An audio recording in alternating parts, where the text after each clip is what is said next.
Selamat pagi anak-anak, apa kabarnya? Baik-baik semua kan?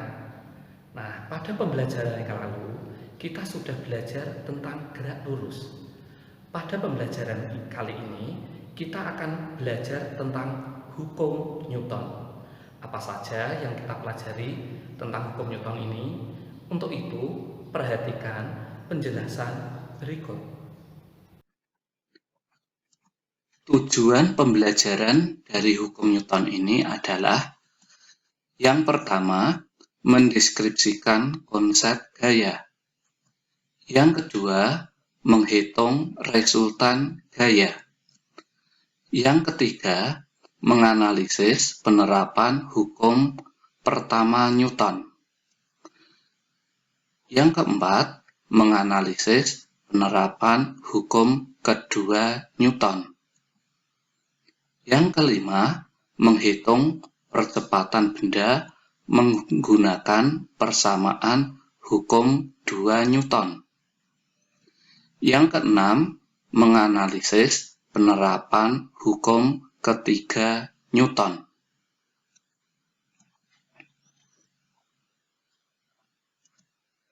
Sebelum kita membahas hukum Newton, kita akan membahas tentang gaya terlebih dahulu.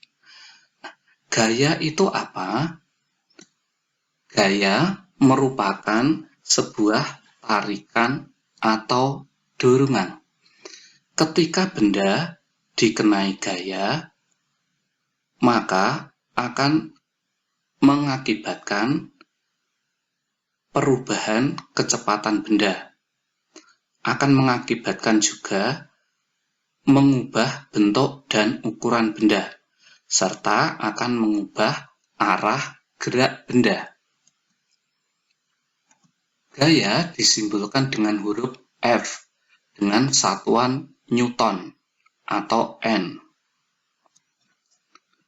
Nah, sekarang kita akan bahas tentang resultan gaya dengan simbol sigma F. Resultan gaya merupakan perpaduan dua gaya atau lebih. Dalam melakukan perpaduan gaya, ada beberapa hal yang harus kita perhatikan. Yang pertama, jika gaya-gaya yang akan dipadukan searah. Jika gaya-gaya yang dipadukan searah, maka resultan gayanya merupakan penjumlahan gaya-gaya tersebut.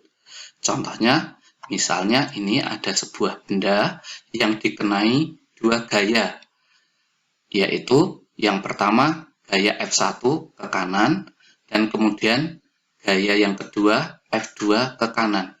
Nah, kalau kita lihat gaya-gaya ini searah, maka resultan gaya ini tinggal ditambah.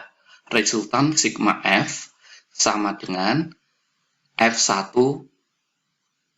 tambah F2.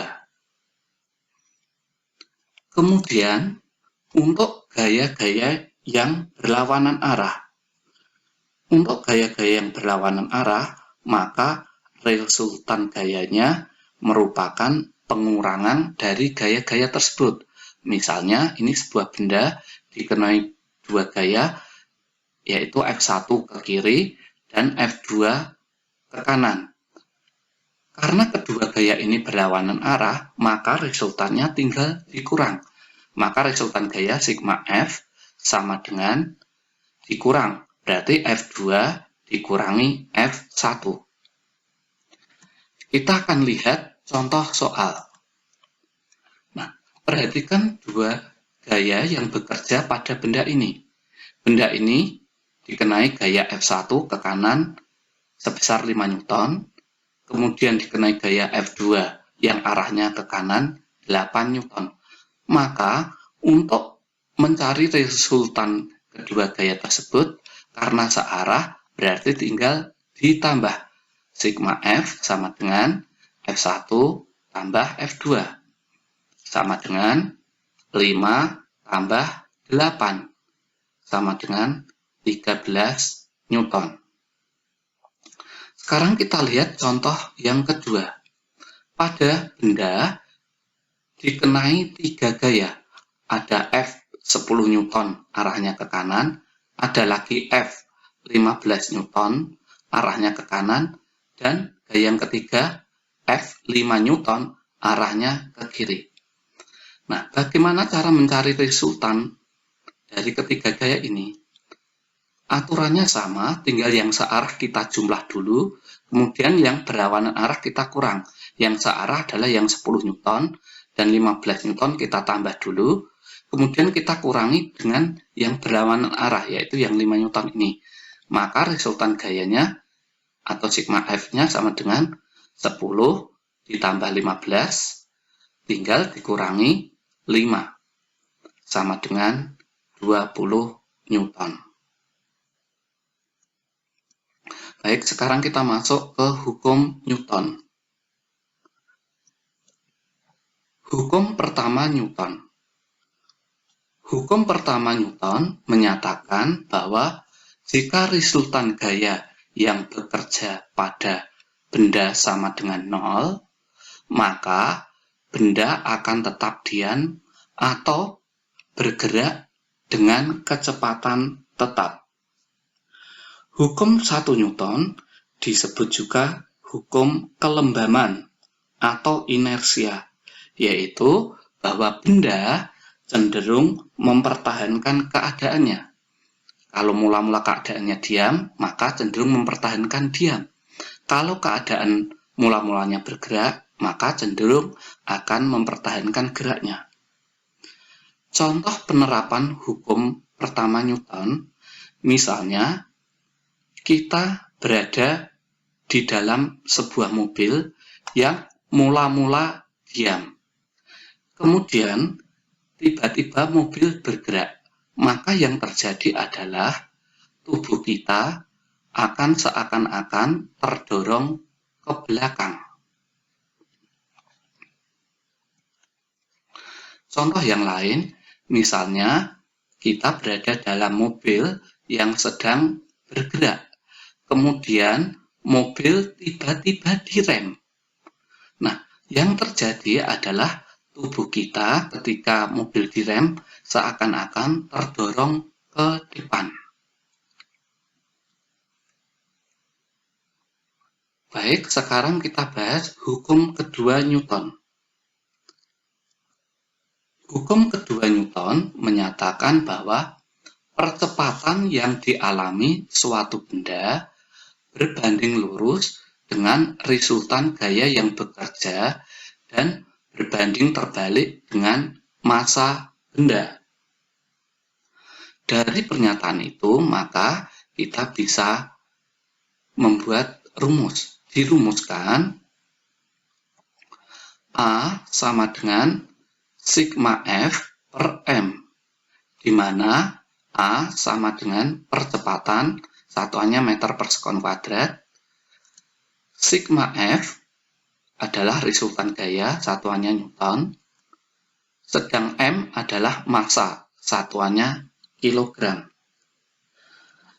Contoh penerapan dalam kehidupan sehari-hari dari hukum 2 Newton, misalnya, jika kita mendorong mobil yang massanya 700 kg dan mobil yang massanya 2600 kg, maka kita akan lebih mudah mendorong mobil yang massanya lebih kecil.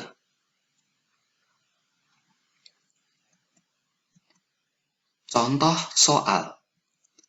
Yang pertama, sebuah benda massanya 20 kg ditarik dengan gaya 100 Newton.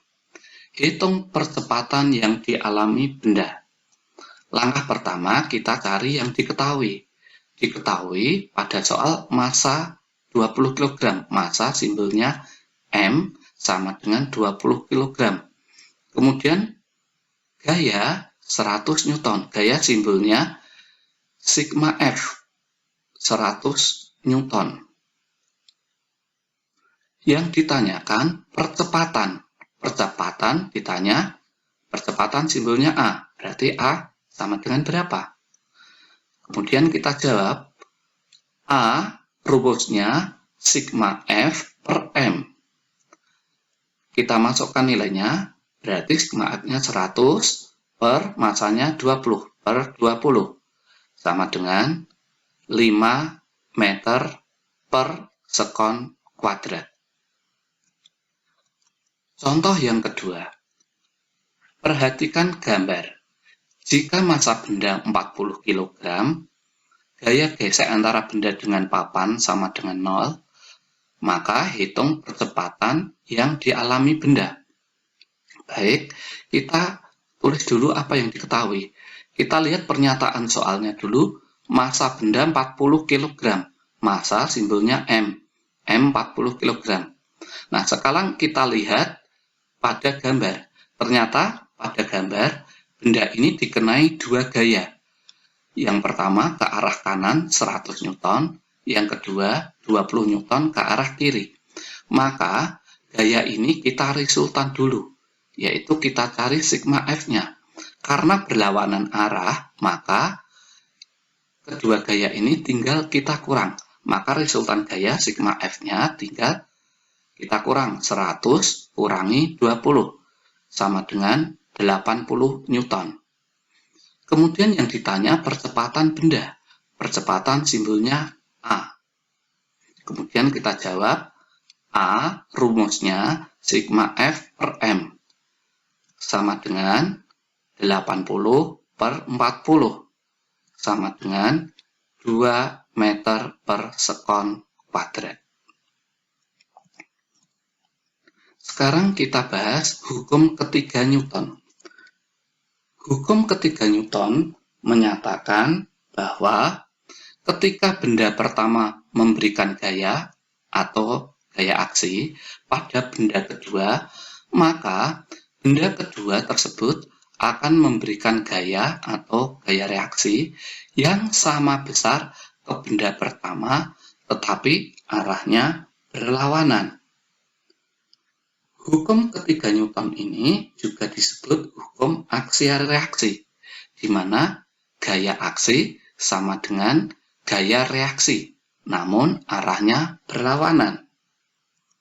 Misalnya, contoh dalam kehidupan, kita mendorong tembok ke kanan, maka sebenarnya tembok juga akan mendorong kita yang gaya dorongnya sama dengan yang kita berikan pada tembok, namun arahnya berlawanan, yaitu ke kiri. Contoh yang lain misalnya, ketika kita mendayung perahu ke belakang, maka air akan memberikan gaya reaksi yang menyebabkan perahu terdorong ke depan. Contoh yang lain misalnya roket, semburan gas ke bawah, maka akan dihasilkan gaya dorong roket ke atas, sehingga roket akan naik ke atas. Demikian, kita sudah belajar tentang hukum Newton. Untuk lebih lengkapnya, anak-anak bisa membaca modul ataupun buku yang sudah dibagikan. Untuk pembelajaran berikutnya, kita akan belajar tentang usaha dan pesawat sederhana. Demikian, tetap semangat belajar, jaga kesehatan, Tuhan memberkati. Ingat, patuhi, dan jadikan kebiasaan.